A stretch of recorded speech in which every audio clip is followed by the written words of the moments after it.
Complacido de estar con ustedes en esta emisión de Perfil en la televisora regional de Portuguesa, como todos los domingos a las 11 de la mañana, llevándoles a ustedes interesantes contenidos de esas opiniones y conceptos calificados de personas que cultivan cada día más su aprendizaje en las distintas áreas del aplicado conocimiento en manejo académico, empresarial, en diversas profesiones, en diversas disciplinas, alternativas, posibilidades, y que gracias a la respuesta de nuestros televidentes, cada día estamos ocupando más espacio, contribuyendo a eso que se denomina formación de opinión pública.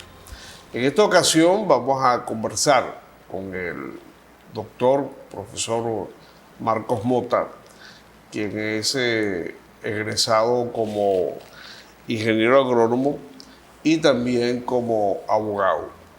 El doctor Carlos Mota, en esta ocasión, viene a acompañarnos como coordinador del equipo que se encarga de llevar adelante todas las gestiones para la realización del tercer Congreso Nacional del Café, que se va a desarrollar estos próximos días y sobre lo cual estaremos dando algunos detalles interesantes y tratar sobre este rubro que por lo demás ya para la época de 1777, cuando este territorio es declarado Capitanía General de Venezuela perteneciente al Virreinato de Santo Domingo, ya el café tenía una posición preponderante, muy importante, entre los rubros que más se producían en esta zona.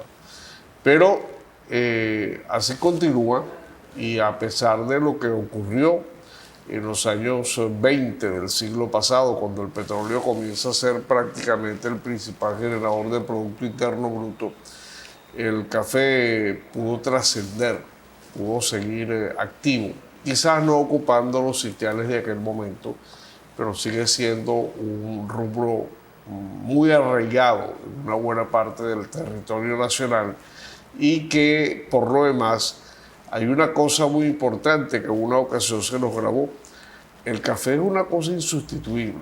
Se puede sustituir cualquier producto, cualquier alimento, pero el café no tiene sustitución. Profesor Carlos Mota, ¿qué podemos decir hoy en día del café y del café venezolano? Complacido que nos acompañe. Muchas gracias, doctor Joel. Agradecido por esta invitación a TRP en su programa Perfil. Gracias a ustedes, teleaudientes o televidentes que están sintonizando hoy domingo este hermoso programa, pues nos compete por ahora una responsabilidad bastante integral, que es la responsabilidad de coordinar en un equipo de trabajo que desde la Universidad Nacional Experimental de los Llanos, nuestra UNEYES, la Ezequiel Zamora, estamos montando un proyecto que ya llega a su tercera edición, que es el Congreso Nacional del Café y la Caficultura. Eso tiene una semántica interesante, ya vamos a detallar todo eso. Por ahora queremos decirle que con toda esa reseña histórica que usted hace, pues el café en tiempos atrás de la colonia se constituyó en un aporte importante dentro de lo que era el erario nacional para el sustento de lo que es vamos a decirlo así, pues la economía de ese momento, ¿no? Esta aparición del petróleo, pues indudablemente dejó en el letargo esa actividad, o casi toda la actividad agrícola, y empezamos a tener una economía muy rentista dependiente del petróleo. Ahora bien, en esta época, cuando Venezuela tiene una serie de muy inusual, pandémica, por efecto de una enfermedad mundial, cuando Venezuela además de ello tiene una situación política que no le es favorable en este momento por algunas presiones de países externos, el petróleo baja y nuestro país en su economía sufre una desestabilización, vamos a decirlo así, que indudablemente pues todos aquellos analistas económicos manejan esta información mejor que yo. pero posiblemente en víspera de ello, nuestros gobernantes, vamos a decirlo así, el gobierno nacional, pues toma medidas de volver a ver lo que es la agricultura como un bastión importante en la recuperación económica de nuestro país. Es así como volvemos nuestra mirada nuevamente a cultivos importantes, como es el caso ahorita que nos compete del café y el cacao. Ahora bien, desde el término promocional, el cacao, ha tenido siempre una proyección internacional muy importante, manejada por el Estado y por otros organismos privados. No ocurre lo mismo con el café, ha sido un poco más relegado, ¿no? Y allí nacen las propuestas para poder nosotros, desde la Academia Venezolana, proyectar experiencias que den una significancia en virtud de enarbolar las banderas del café. Ya no solamente es el café como cultivo. Semánticamente hablamos del café, que es un producto como cultivo, pero es que detrás de ello hay una actividad que se ejerce por un sinnúmero de familias, que tradición, año tras año, generación tras generación, se han convertido o se ha convertido esta actividad en una cultura. Es que precisamente ese es el tema que nos llama la atención por algunas máximas de experiencia, incluso vivenciales. Cuando uno va a las zonas características de producción de café, hablemos del caso del piedemonte portugueseño o guanareño, la gente que se dedica a esta actividad han intentado, incluso el mismo Estado ha procurado, de que ellos sustituyan ese tipo de cultivo, considerando las alternativas hasta desde el punto de vista socioeconómico que pudiera derivar esa sustitución, unos mejores ingresos para ellos. Pero es que ellos son cafetaleros, o sea, es una cosa que está arraigada en un aspecto tradicional y es un aspecto también relacionado con su modo de vida. O sea, ellos saben sembrar café y no cambian el rubro. Entonces, eso es un aspecto que hay que valorarlo, que tiene que considerarse mucho. Correcto, sí. Decía que, bueno, ese modo de vida se constituye en una cultura que en el caso nuestro la denominamos caficultura. Ahora bien, usted dice algo que es interesante. Yo soy de los que opino que más que políticas para sustitución, no es la lectura que le damos nosotros los que trabajamos en el área. Nosotros damos la lectura de no sustituir, sino... alternativas.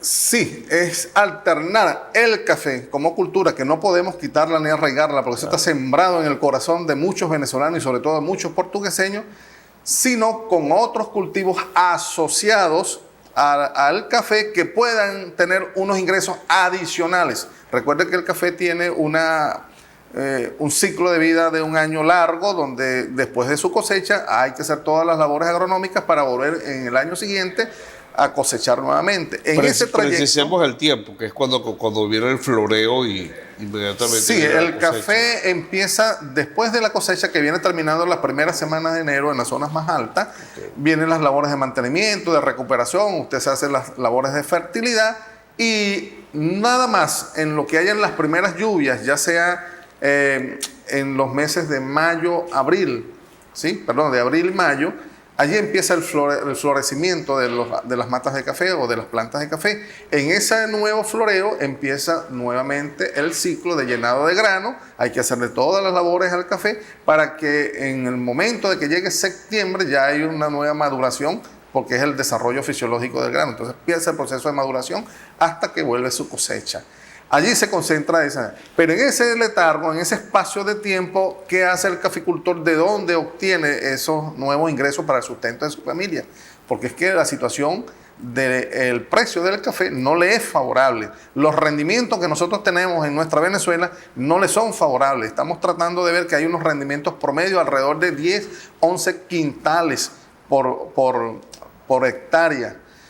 Lara se constituye hasta ahorita en uno de los principales productores de café en Venezuela como estado por extensión de área, pero Portuguesa sigue siendo el mayor productor por unidad de área, que es diferente. Nosotros tenemos más óptimo la productividad, que en otro correcto. estado. Tenemos mayores rendimientos por unidad de área, por ejemplo, el caso del municipio Sucre, que cualquier otro municipio, se me ocurre, entre Eloy Blanco o de Lara u otros, que son los más potenciales. De tal manera que Portuguesa se va a constituir en la vuelta de un ciclo más en el primer productor nacional de café.